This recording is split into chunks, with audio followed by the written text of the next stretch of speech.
लाडकी बहीण योजना ही कधीच बंद होणार नाही असं उपमुख्यमंत्री एकनाथ शिंदे यांनी पुन्हा एकदा सांगितलंय। विरोधकांकडनं या योजनेच्या बाबतीत अफवा पसरवल्या जात असल्याचा आरोप देखील त्यांनी केलाय।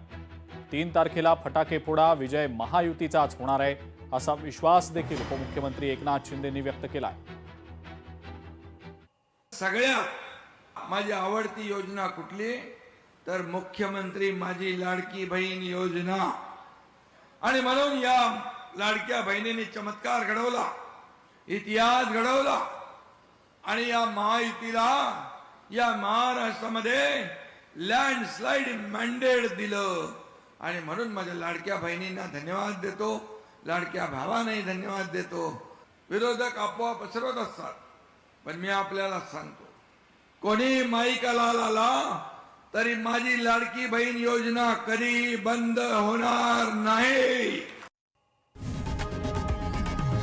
लोकशाही मराठी ऐका, पहा, जागरूक रहा।